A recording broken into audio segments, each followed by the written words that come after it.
दोस्तों, राहुल गांधी पहुंचे हैं प्रयागराज और कांग्रेस के राष्ट्रीय नेता राहुल गांधी ने प्रयागराज पहुंचकर कहा कि उन्होंने पूर्व मिस इंडिया की सूची देखी और उन्हें इस बात से बहुत हैरानी हुई कि विजेताओं में कोई भी दलित, आदिवासी या ओबीसी महिला नहीं मिली। उन्होंने यहाँ पर यह भी जिक्र किया कि 90% लोगों की भागीदारी के बिना यह देश नहीं चल सकता।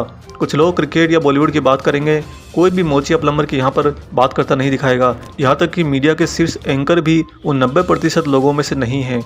आपको बता दें दोस्तों कि राहुल गांधी ने यहाँ संविधान सम्मान सम्मेलन के दौरान ये टिप्पणी की और देशव्यापी जाति आधारित जनगणना की मांग पर फिर से जोर दिया है। और इसके साथ ही प्रयागराज में पूर्व कांग्रेस अध्यक्ष राहुल गांधी ने देश की मुख्य धारा की मीडिया पर भी हमला करते हुए कहा कि वे कहेंगे कि मोदी जी ने किसी को गले लगाया और हम महाशक्ति बन गए, परंतु जब 90% लोगों की कोई भागीदारी ही नहीं है तो हम महाशक्ति कैसे बन गए। लोकसभा में विपक्ष के नेता ने यह भी आरोप लगा दिया कि भाजपा कह सकती है कि वह राहुल गांधी जाति आधारित जनगणना की मांग करके देश को बांटने की कोशिश कर रहे हैं। फिर भी हम जानना चाहते हैं कि संस्थानों, कॉरपोरेट, बॉलीवुड, मिस इंडिया में कितने लोग इन 90% में से हैं। मैं केवल यह कह रहा हूँ कि 90% लोगों की भागीदारी नहीं है। इसके साथ ही राहुल गांधी यहाँ पर सरकार पर भी बुरी तरह से भड़क गए। राहुल गांधी ने कहा कि मेरा लक्ष्य संविधान को बचाना है। पहले राजा महाराजा के समय जो मूड में आता था कर देते थे, मोदी जी भी वही राजा महाराजा शहंशाह वाला मॉडल देश में चलाना चाह रहे हैं। राहुल ने यहाँ तक ये भी कहा कि मैंने उन्हें संविधान माथे पर लगाने के लिए मजबूर कर दिया है। अगर कोई सोचे कि जातीय जनगणना को रोका जा सकता है तो मैं बता रहा हूँ कि वो सपना देख रहा है। न जातीय जनगणना रुकेगी, न सोशल सर्वे रुकेगा और न ही इंस्टीट्यूशनल सर्वे रुकेगा। सरकार को यह मान लेना चाहिए। अब दोस्तों, राहुल गांधी ने यह सब क्यों कहा आपको यह भी बता दें, क्योंकि हमारे देश के अंदर अधिकांश आबादी को केंद्र सरकार की योजनाओं का लाभ नहीं मिल रहा है। संविधान ये कहता है कि सभी नागरिक एक समान हैं और सभी को बराबर अधिकार मिलना चाहिए। जातीय जनगणना संविधान को मजबूत करने का काम है, क्योंकि इस देश को इन 10% लोगों ने नहीं बनाया है, इसको 100% लोगों ने मिलकर बनाया है। इसकी रक्षा पूरे देश के लोग करते हैं। इसीलिए गुस्साए राहुल गांधी ने यहाँ पर यह भी कहा कि मोदी जी को मैंने सुना, आधा घंटा बोले। उनसे मैंने सवाल पूछा, आप ITI में बढ़ई तैयार कर रहे हो, देश में लाखों बढ़ई हैं, उनसे आप क्यों नहीं तैयार करवा रहे हो? आपको नाई तैयार करना है तो यूपी के नाई से बोल दीजिए, वो अपनी दुकान में नाई की ट्रेनिंग दे देगा।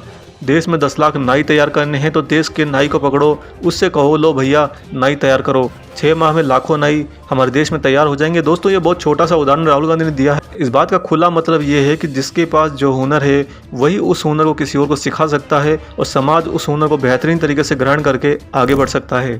राहुल गांधी ने भी इस मौके पर यह कहा कि इस देश की सच्चाई है कि जिनके पास हुनर है उनका यहाँ पर कोई सम्मान नहीं।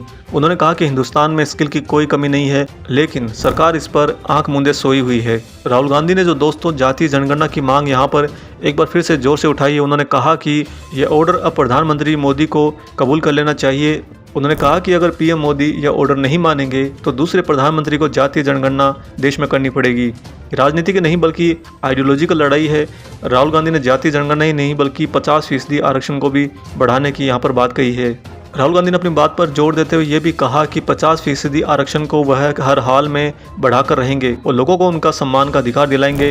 राहुल गांधी ने यहाँ तक कहा कि अगर जातीय जनगणना के मुद्दे को उठाने से उन्हें राजनीतिक नुकसान हो सकता है तो इसके बावजूद भी वह इस मुद्दे को उठाते रहेंगे और कतई पीछे नहीं हटेंगे इस देश के लिए।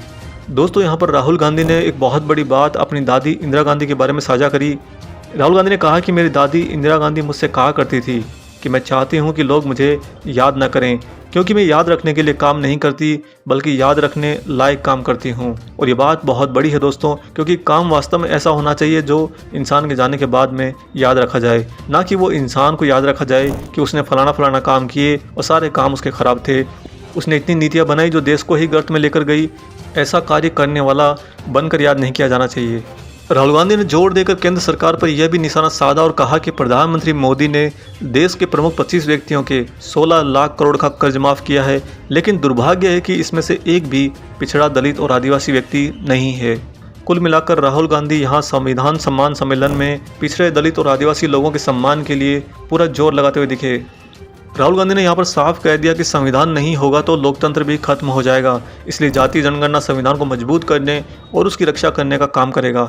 राहुल गांधी ने यहाँ पर संविधान को गरीब, किसानों और मजदूरों का रक्षक भी बताया है। दोस्तों, अंत में अपने भाषण में राहुल गांधी ने यह भी कहा कि वह 50% आरक्षण को भी खत्म करेंगे। उन्होंने कहा कि इंजन के सभी 10 सिलेंडर चलने चाहिए, तभी ये देश आगे बढ़ेगा। राहुल गांधी शनिवार को सिविल सोसाइटी द्वारा आयोजित संविधान सम्मान सम्मेलन में शिरकत करने पहुंचे थे। इलाहाबाद मेडिकल एसोसिएशन के कन्वेंशन सेंटर में आयोजित इस संविधान सम्मान समारोह में राहुल गांधी ने करीब आधे घंटे के अपने संबोधन में जाति जनगणना, संविधान और दलित, ओबीसी और आदिवासियों के आरक्षण पर खुलकर बात करी। आपकी क्या राय है राहुल गांधी के द्वारा रखी गई इन सारी बातों पर? कमेंट बॉक्स में दोस्तों जरूर लिखिएगा और देखते रहिए यूं ही न्यूज़ इन 2।